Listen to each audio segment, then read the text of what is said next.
नमस्कार दोस्तों।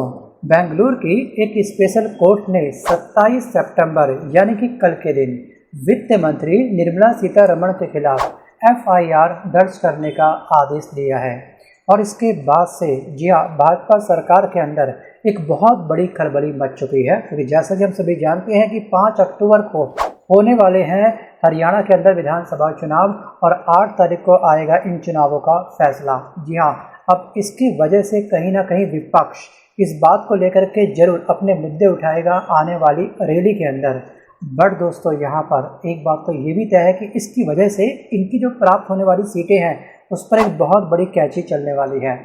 So guys, वित्त मंत्री पर इलेक्टोरल बॉन्ड्स के जरिए जबरन वसूली करने का आरोप लगाया गया है। मतलब कि आप इसको इन शॉर्ट में ये समझ सकते हैं कि तुम हमें चंदा दो, हम तुम्हें धंधा देंगे। जी हाँ, आपको मालूम होगा कुछ समय पहले, जी हाँ कुछ घंटों पहले, जब 53 दवाई का मतलब कि ड्रग्स का जब टेस्ट किया गया और वो सभी दवाई फेल पाई गई और ये पाया गया कि इन सभी कंपनियों ने इन चुनावी पार्टियों को, जी हाँ, जो इंडिया के अंदर से जितनी पार्टियां होती है, कांग्रेस हो गई, ठीक है, आम आदमी पार्टी हो गई, बीजेपी हो गई, तो इन सभी की सरकार चलाने के लिए कहीं ना कहीं अपना काम निकलवाने के लिए अप्रत्यक्ष रूप से कह सकते हैं इलेक्ट्रल बॉन्ड्स के जरिए ये इनको फंडिंग प्रोवाइड करते थे।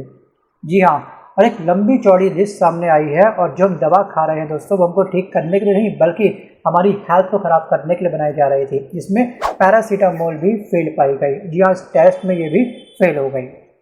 दोस्तों, यहाँ पर हमको ध्यान रखना है कि जनाधिकार संघर्ष परिषद, जिसे बोलते हैं जेएसपी, के आदर्श अय्यर ने बेंगलुरु में शिकायत दर्ज करके केंद्रीय मंत्री निर्मला सीतारमण के खिलाफ कार्रवाई करने का निर्देश देने की मांग की थी और इस कोर्ट ने इस मांग को एक्सेप्ट कर लिया है।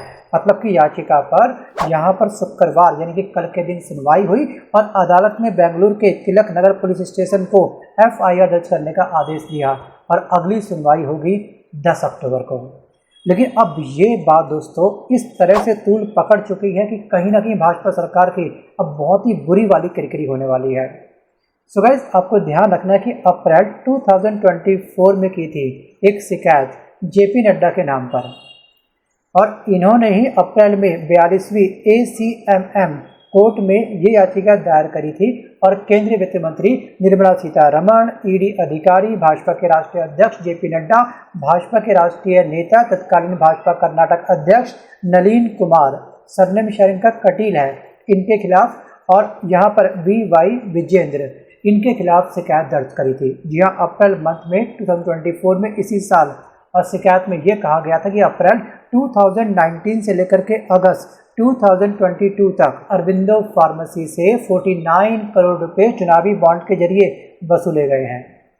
अनिल अग्रवाल की एक फर्म है, उनसे इन्होंने वसूली करी थी, क्योंकि यहाँ पे फार्मा जो कंपनी होती है ना सबसे ज़्यादा स्कैम करती है। जी हाँ, बिना किसी ट्रायल के, जी हाँ, दवाई को मार्केट में लेके आना इनकी फार्मा कंपनी से सीखे।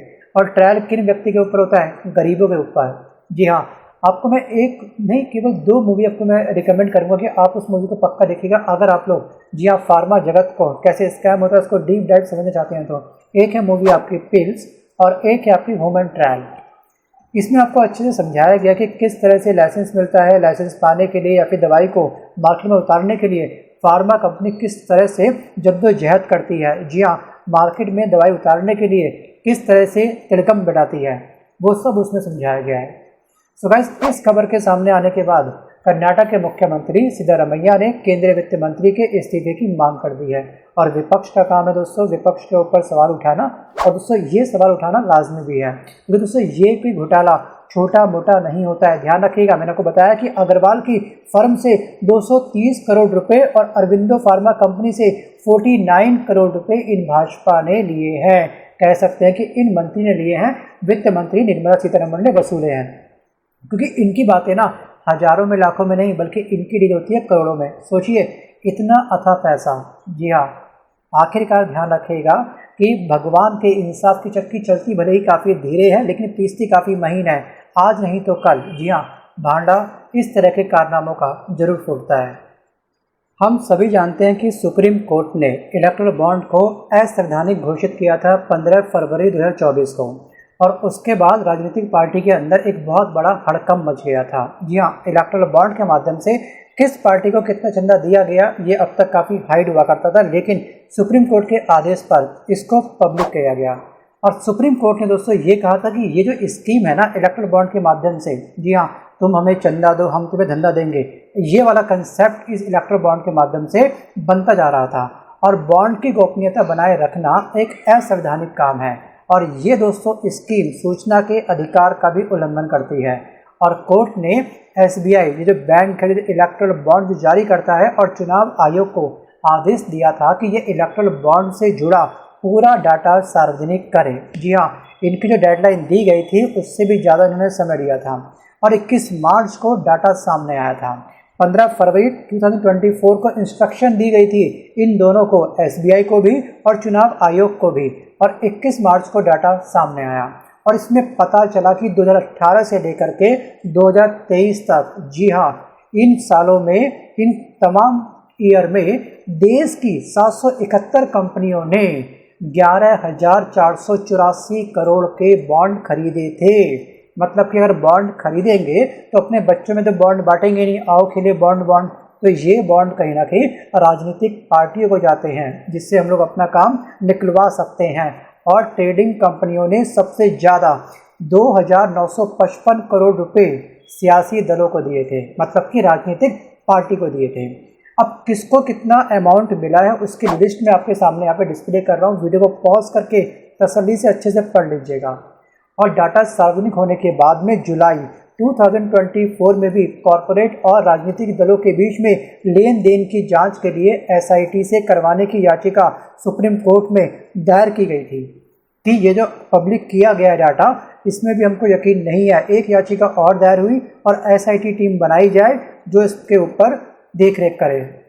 और दोस्तों यहाँ पे सोचिए, इतना बड़ा पैसा, जी हाँ, नेता खाते हैं कस्में, ठीक है, शपथ लेते हैं संविधान की और काम करते हैं ऐसा। मैं कहता हूँ कि आटे में नमक चला लो चलेगा, लेकिन आप तो नमक में आटा चला रहे हैं। और ऐसे लोगों के लिए हमारे स्वर्गीय अटल बिहारी वाजपेयी जी ने एक बहुत ही प्यारी लाइन कही थी। जी हाँ, स्वर्गीय अटल बिहारी वाजपेयी कौन है आपको बखूबी पता होगा।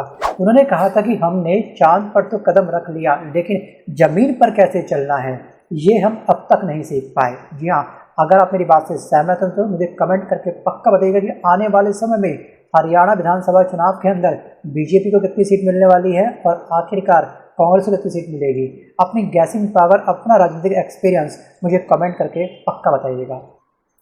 अब इस मामले को लेकर के कांग्रेस ने भाजपा के ऊपर अपना हमलावर अवतार धारण कर लिया है। और उधर कर्नाटक के मुख्यमंत्री सिद्धारमैया ने केंद्रीय वित्त मंत्री निर्मला सीतारमण के इस्तीफे की मांग करी है और साथ ही साथ ये कहा है कि जो हमारे भारत के PM हैं मोदी जी, वो भी अपना इस्तीफा दें, वरना हम लोग बहुत ही जल्द प्रदर्शन शुरू करेंगे।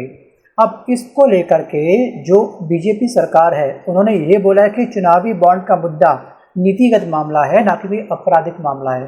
तो इस तरह से इन्होंने इनका बचाव किया। सो गाइस, आपको मालूम होगा हिंडनबर्ग की रिपोर्ट जब आई थी, जी हाँ, जो सेबी के अध्यक्ष है माधुरी बुच, जिनको लेकर के पूरे प्रूफ हिंडनबर्ग ने प्रोवाइड किए थे। अब दोस्तों वो जांच और वो बात, जो वो एलिगेशन लगाया गया था, वो अब ठंडे बस्ते में जा चुका है। उसके बाद कांग्रेस सरकार ने पूरे प्रूफ दिखाए थे कि किस तरह से इन्होंने ICICI बैंक से, जी हाँ, अलग अलग सैलरी उठाई थी। आखिरकार सैलरी क्यों उठाई, जो वो ऑलरेडी सेबी के अध्यक्ष हैं और एक सरकारी सैलरी उठा रही हैं, तो वहाँ से इनको अलग अलग जगह से सैलरी उठाने की क्या आवश्यकता पड़ गई। दोस्तों वो भी कहीं बहुत बड़ा स्कैम था। जी हाँ, बाकी इसमें आपके विचार बिल्कुल स्वतंत्र हैं, कमेंट बॉक्स ओपन है, बिंदास आप मुझे कमेंट कर सकते हैं। आज के इस वीडियो में बस इतना ही, मिलता हूँ जब तक नए वीडियो के साथ, तब तक के लिए धन्यवाद।